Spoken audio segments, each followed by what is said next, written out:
Okay so hello students, welcome back to the college studies Delhi University. आज हम देखने वाले हैं आपके मोस्ट इंपॉर्टेंट टॉपिक्स जो कि बिजनेस लॉ के लास्ट टाइम पे अगर आपने अभी तक थोड़ा बहुत पढ़ा है, कुछ तो पढ़ा ही होगा, ऐसा तो है नहीं कि कुछ नहीं पढ़ा। अगर कुछ भी नहीं पढ़ा तो इसमें से आप खुद डिसाइड कर लेना कि आप कितना पढ़ सकते हो, आपके अंदर कितना पोटेंशियल है। तो अभी हम मोस्ट इंपॉर्टेंट टॉपिक्स जो आपके PYQs में आए हों, गाइडलाइंस के हिसाब से इंपॉर्टेंट हो, या जो प्रोफेसर्स वगैरह ने अच्छे से बताए हों, या क्लास में मोस्ट इंपॉर्टेंट आपके टीचर ने भी आपको बोला होगा, सारे टॉपिक्स इसमें इंक्लूड कर दिए गए हैं। और कुछ कुछ टॉपिक बहुत ही मतलब रिपीटेशन पे आते हैं। एटलीस्ट मतलब 70 से 80% आपका पेपर इन्हीं टॉपिक से आ जाएगा। 10-20% इससे बाहर जा सकता है अगर आपने पूरी हमारी प्लेलिस्ट कंप्लीट करी होगी। हमने बी लॉ की पूरी प्लेलिस्ट बना रखी है, ठीक है। तो उस प्लेलिस्ट को जाके आप कंप्लीट कर लेना। उस प्लेलिस्ट में आपकी यूनिट वाइज वीडियोस दे रखी हैं, वो सारी अगर आप पढ़ लेंगे हद से आपकी 4 से 5 घंटे में वो आपकी प्लेलिस्ट कंप्लीट हो जाएगी, ठीक है। सारे केस लॉज वगैरह करा रखे हैं। तो अब हम डिस्कस करते हैं most important topic.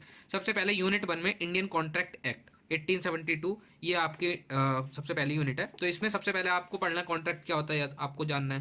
Then nature of the contract क्या होता है। नेचर ऑफ कॉन्ट्रैक्ट के अंदर भी ना दो चीज़ ऐसे क्वेश्चन आ सकता है। What is the difference between contract और एग्रीमेंट में क्या मतलब अंतर है, ठीक है। तो इसमें सिंपल सा एक होता है कि एक एग्रीमेंट जो होता है वो ऐसे ही हो गया। कॉन्ट्रैक्ट कौन होता है, जब एनफोर्सेबल वाला लॉ होता है, ठीक है। तो ये सारी बेसिक बेसिक डेफिनेशन और सारे आपको डिफरेंसेस याद करने हैं, समझ के पढ़ के जाना है, okay. Then what is the difference between void contract versus void ab initio. Void ab initio क्या होता है कि पहले से वो वॉइड हो जाएगा अगर कोई कॉन्ट्रैक्ट चल रहा था, और वॉइड कॉन्ट्रैक्ट आपको इस बीच में डिफरेंस याद करना है। Then offer and acceptance. Offer and acceptance में mental acceptance, communicated acceptance, offer क्या होता है, एक्सेप्टेंस क्या होता है, तो ये आपको पूरा पोर्शन कवर करके जाना है। Silence as mode of acceptance, offer versus invitation to offer क्या होता है, जनरल ऑफर क्या होता है, ठीक है। तो ये सारी चीज़ें आपको पढ़नी है। कंसिडरेशन, पास्ट कंसिडरेशन क्या हो सकती है और कंसिडरेशन नहीं पूरी कर पाया, और insufficiency of consideration versus no consideration. Consideration कम नहीं है और इनसफिशिएंट कब है वो, ठीक है। कैपेसिटी टू कॉन्ट्रैक्ट, कॉन्ट्रैक्ट की कैपेसिटी क्या होगी जब माइनर का केस क्या है। अनसाउंड माइंड मतलब दिमाग से वो थोड़ा मेंटल कंडीशन उसकी ठीक नहीं है। डिस्क्वालीफाइड पर्सन कौन कौन है, एलियन एनिमीज लाइक पाकिस्तान वगैरह, ठीक है।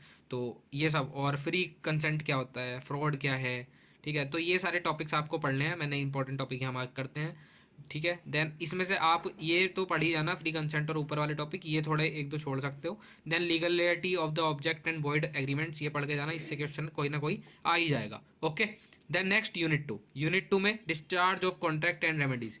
कॉन्ट्रैक्ट का डिस्चार्ज होना मतलब कि कॉन्ट्रैक्ट का ब्रेक हो रहा है क्या, ठीक है। मोड ऑफ डिस्चार्ज कैसे है और उसकी रेमेडीज क्या है, क्या क्या हम सॉल्यूशन वो कर सकते हैं। तो डिस्चार्ज ऑफ द कॉन्ट्रैक्ट, उसका मोड कैसे वो डिस्चार्ज हुआ, सुपर विनिंग द इम्पॉसिबिलिटी, और discharge by breach of law और कॉन्ट्रैक्ट, ठीक है, ठीक है। देन रेमेडीज फॉर ब्रीच, क्या क्या रेमेडीज हैं, सूट कर सकते हो upon quantum meruit. Then quasi contract क्या क्या होते हैं, इसमें यही था यूनिट 2 में। यूनिट 3 में आपका जाता है स्पेशल कॉन्ट्रैक्ट्स। स्पेशल कॉन्ट्रैक्ट में इंडेमनिटी एंड गारंटी है, सब पढ़ा रखा है प्लेलिस्ट में, एक बार जाके पढ़ो, वीडियो लगा के बैठो, समझते चले जाओ बस, ठीक है। देन बेलमेंट एंड प्लेज, ठीक है। Then agency, modes of creation of agency क्या है, अनडिस्क्लोज्ड प्रिंसिपल क्या होता है। तो ये सारे आपके इंपॉर्टेंट टॉपिक होने वाले हैं। ऐसे ही यूनिट 4 में यहाँ जैसे कॉन्ट्रैक्ट ऑफ सेल डाल रखा है, sale versus agreement to the sale क्या होता है, ठीक है। Then subject matter of contract like types of good, specific है, असर्टेड है, या फ्यूचर में डिलीवरी होनी थी उनकी, ठीक है। तो ये सारी चीज़ें आती हैं। Then what is the conditions and warranties, transfer of the property, कैसे एक नाम से दूसरे पे ट्रांसफर हो सकती है प्रॉपर्टी।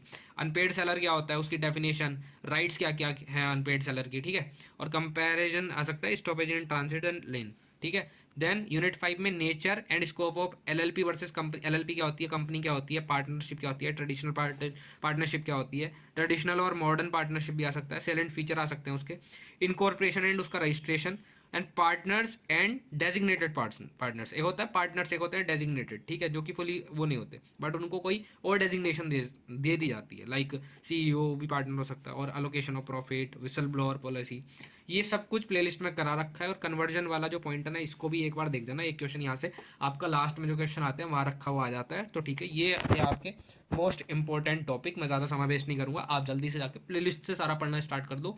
तो और ये जो PDF है वो हमारे टेलीग्राम चैनल पे आपको फ्री में मिल जाएगी। इसको PDF खोल के एक एक करके टॉपिक अगर आप अपने नोट से पढ़ना चाहते हो उससे पढ़ लेना, नहीं तो नोट्स जो है वो आप गूगल फॉर्म फिल कर देना, उसको आपको डिस्क्रिप्शन में 120 रुपीज़ में सारे बिजनेस लॉ के नोट्स मिल जाएंगे, ठीक है। Thanks for watching, have a nice day, और पढ़ते रहो, एग्जाम में फोड़ आओ, ठीक है। ये एंड टाइम चल रहा है आपका।